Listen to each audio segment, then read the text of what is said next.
कह गए राम सिया से ऐसा कलयुग आएगा, लोग अपने मृत्यु का ढोंग रचा के पब्लिसिटी पाएगा। साथियों, आप समझ ही गए होंगे मैं किसकी बात कर रहा हूं। जी, मैं बात कर रहा हूं पूनम पांडे की, जो कि अभी सुर्खियों में बनी हुई है। सोशल मीडिया के हर वेबसाइट पे बनी हुई है और उनका प्रचार बड़े भयंकर तरीके से चल रहा है। मीडिया कर्मचारियों ने उनके परिवार वालों से जब वार्तालाप करने का प्रयास किया था तो उनके परिवार वालों ने बोला कि मेरी बेटी मर चुकी है।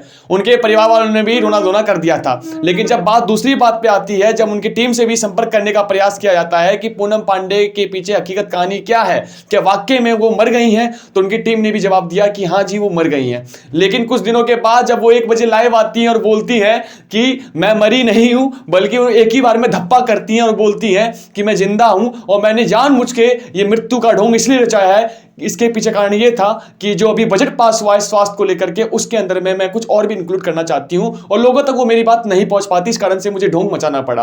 वो ढोंग था आपका सर्वाइकल कैंसर का। इसके पीछे मुझे कहानी याद आती है कि एक गांव के अंदर में एक बच्चा चिल्लाता है, शेर आ गया, शेर आ गया, शेर आ गया। तो उसके घर वाले जितने भी है, परिवार वाले को बोलता है, मम्मी, चाचा, नानी, अंकल, आंटी, शेर आ गया है, घर में चल जाओ, घर में चल जाओ।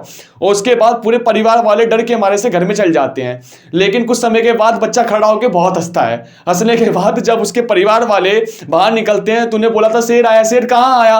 तो बच्चा कहता है कि मैं तो मजाक कर रहा था, मैं तो ऐसी बेवकूफ बना रहा था। तो उसके परिवार वालों ने उसको बहुत मारा और उसके साथ उसको गाली गलौज किया, ऐसा ऐसा करके एक्सेट्रा चीजें किया। साथियों, वही बात यहां पे लागू होती है। अभी तो साक्षात जिंदा रहने के बावजूद भी पूनम पांडे ने अपने मृत्यु का प्रमाण घोषित कर दिया था। अब मुझे डर इस बात का है कि अगर कभी भी अगर ये घटना घटती है उनके साथ, तो क्या वाकई में लोग यही समझेंगे कि ये तो नौटंकी कर रही है, पहले भी नौटंकी कर रही थी, क्या पता अभी भी नौटंकी कर रही है। तो उन्होंने अपने मृत्यु का ऐसे ही मजाक उड़ा दिया है। साथियों, मैं बात करने जा रहा हूं एक ऐसी चीज की। जी देखिए, पूनम पांडे के बारे में अभी सोशल मीडिया पर जिस फैंस ने टाइपिंग के माध्यम से RIP लिखा था, आज वही फैंस जो है उनके ऊपर गाली गलौज करने में लगे हुए हैं और उनको बिल्कुल गिराने में लगे हुए हैं कि तुमने बहुत गलत किया, तुमने वो किया, तुमने पब्लिसिटी के लिए, फेम पाने के लिए तुमने इस झूठ का सहारा लिया।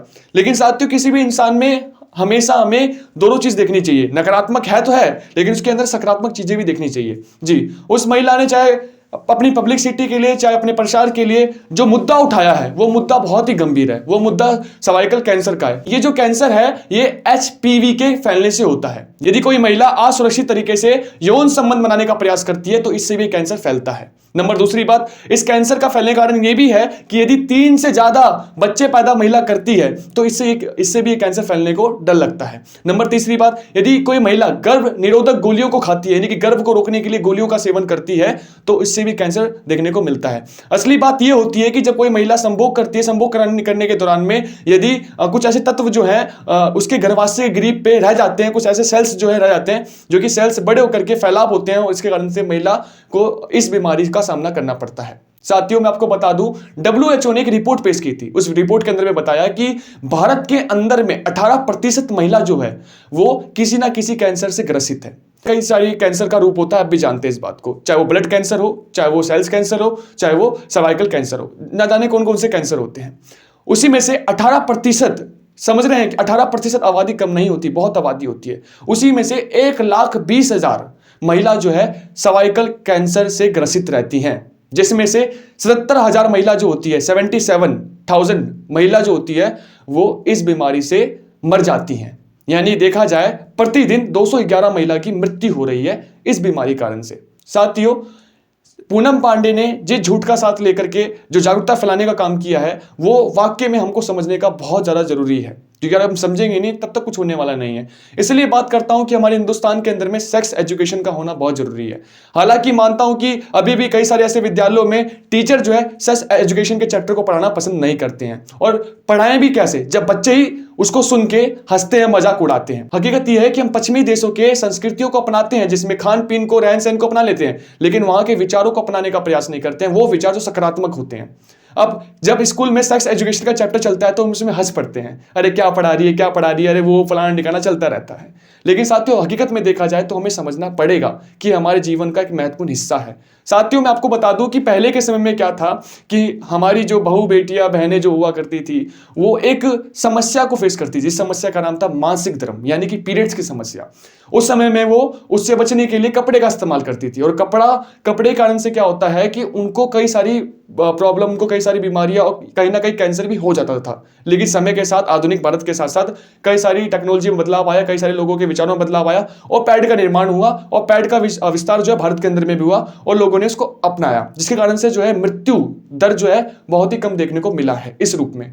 साथियों, नंबर तीसरी बात करने का प्रयास करता हूं कि जो ये आपका सर्वाइकल कैंसर है, इसके लक्षण क्या होते हैं। समझने का हमें काम ये करना पड़ेगा कि सर्वाइकल कैंसर, इसका लक्षण क्या क्या होता है। सबसे पहला कारण होता है कि वजाइना में ब्लडिंग होना। नंबर दूसरा कि इंटरकोर्स के दौरान में ब्लडिंग होना। नंबर तीसरी बात यह आती है कि जब मानसिक धर्म यानी कोई महिला पीरियड्स होती है या उसके बाद जो पेनपोज वाली समस्या होती है उसमें जब ब्लडिंग होती है तो ये भी इसके प्रमुख लक्षण होते हैं। तो इसलिए कह रहा हूं, समझना आप सभी को बहुत जरूरी है। जिस प्रकार से पैड का विस्तार पूरे भारत में हुआ सकारात्मक तरीके से, इस प्रकार से इस बीमारी का भी विस्तार आप कीजिए और आपको समझना पड़ेगा।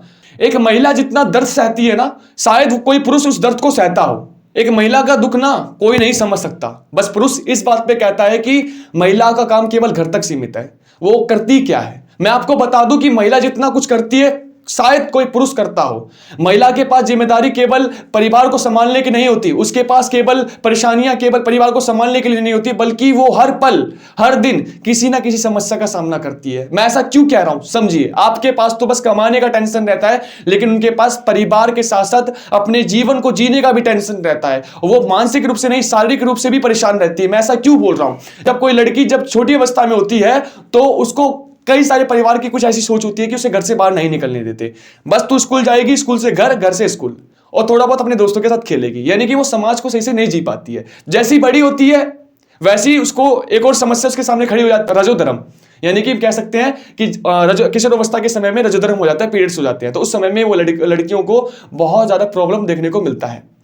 और इसी के लिए अमेरिका के एक व्यक्ति ने इसको अपने ऊपर अपनाने का प्रयास किया था। तो उसका परिणाम क्या हुआ आप जानते हैं। उसका परिणाम ये हुआ कि व्यक्ति को अगर उस समस्या से अगर छुड़ाते नहीं तो उस व्यक्ति की जो है मृत्यु हो जाती है। यानी कि इतने दर्द को सहती है। जैसे ही लड़की बड़ी होती है, लड़की शादी के लायक हो गई है, शादी करवा देते हैं। उस समय में फिर से उसका गर्भकाल चलता है, यानी कि पेट में बच्चा रहता है। आप समझ सकते हैं कि अगर किसी भारी चीज को लेकर चलते हैं, आप 1 दिन 2 दिन 3 दिन उठा सकते हैं, ज्यादातर आप 1 महीने उठा सकते हैं। लेकिन वो महिला उस बच्चे को 9 महीने अपने कोख के अंदर पाल के उसे उसका वजन उठाती है। समझ रहे हैं कितना दर्द है।